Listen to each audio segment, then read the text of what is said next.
ଆପଣମାନଙ୍କୁ ସ୍ୱାଗତ କରୁଛି ଏହାକଚା ଟିଭି ୟୁଟ୍ୟୁବ୍ ଚ୍ୟାନେଲକୁ।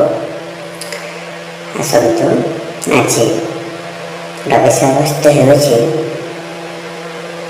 ଏ ଯେଉଁ ସାମ୍ବାଦିକମାନଙ୍କର ରିପୋର୍ଟ। ହଇରେ ମାଇକି ସାମ୍ବାଦିକମାନେ ତମେ ଗୁଡ଼ା ସବୁ ଭଲ ନ୍ୟୁଜ୍ କ'ଣ ପାଇଁ ଦେଉନ? କିଏକୁ ରାଣ୍ଡି ରଣ୍ଡୁଆ କୋଉଠି ପେଡ଼େଇ ହେଲା କ'ଣ ହେଲା ସେଇଟା ନାଇକି ହେବନି। କୋଉଠି ଗରିବଟେ ମରାଣି, କୋଉଠି କ'ଣ ହେଲାଣି, ସେସବୁ ଗୁଡ଼ା ଦେବନି।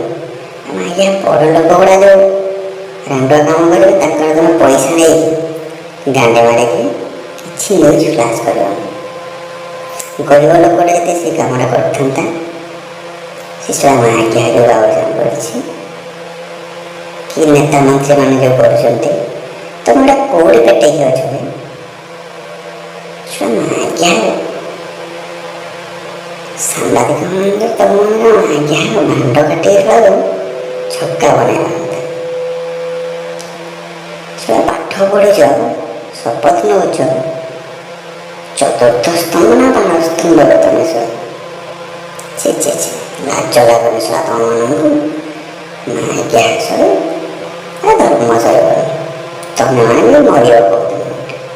ହେଇଥିପାଇଁ ଗୋଟେ ରାଜରାସ୍ତାରେ ଏଇ ସାମ୍ବାଦିକ ଗଡ଼େଇଲେ, ସେଇ ସାମ୍ବାଦିକ ଗଡ଼େଇଲେ, ତା ମାଆକୁ ପେରିଲେ, ଏମିତି କଲେ।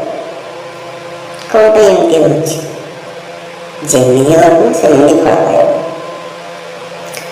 ଶୁଣ ଆଜ୍ଞା ମାନେ ତମେ ତ ନିଜେ ସବୁ ବାଗୁଡ଼ା। ଆଉ କୋଉ ଗାଣ୍ଠି ଏମିତି ମାନଙ୍କ ଶୁଣେ ନ୍ୟୁଜ୍ ଫ୍ଲାସ୍ କରିକି ଟିଆରପି ବଢ଼େଇବ, ଇଏ କରିବ। ଆଉ ଲାଜ କାହିଁ ନାହିଁ ତମ? ଲାଜ ସରମ ଲାଗୁନି।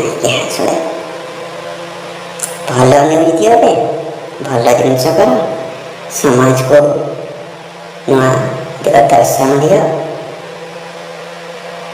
ମାନେ ଗୋଟେ ଛୋଟ ନ୍ୟୁଜ୍ଟେ ହେଇଥିବ, ତାକୁ ତମେ ଆଜ୍ଞା ତ ଚାରିଗୁଣ ମିଶାଉଛ। 2% ଯଦି ସତ ଥିବ, 98% ତ ଆଜ୍ଞା ବେଧଗୁଡ଼ା ଇଆଡ଼ୁ ସିଆଡ଼ୁ ଯାବତ ଜିନିଷ ମାଇଲ। ଭଲ ନ୍ୟୁଜ୍ କୁଆଡ଼ୁ ଆସିବ?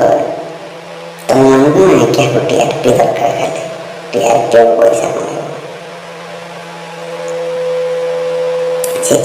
ଲାଜ ଲାଗୁନି ସବୁ ଜନ୍ମଲୋଚନ କରିବେ ଆଜ୍ଞା ଗେଣ୍ଡାଳିଜମ କରିଦେବେ। ତାକୁ ଆଜ୍ଞା ଆଜିର ବିଷୟବସ୍ତୁ ଥିଲା, ସାମ୍ବାଦିକ ଭାଇମାନଙ୍କୁ ଅନୁରୋଧ କରୁଛି ଭଲ ନ୍ୟୁଜ୍ ଫ୍ଲାସ୍ କରନ୍ତୁ, ନହେଲେ ଏମିତିଆ ଗାଈ ଖାଇବ। ଏଇଟା ତ କମ୍ ହେଲା, ଏଇଟା ଟ୍ରେଲରଟା। ଫିଲ୍ମଟା ଯେତେବେଳେ ଆସିବ, କି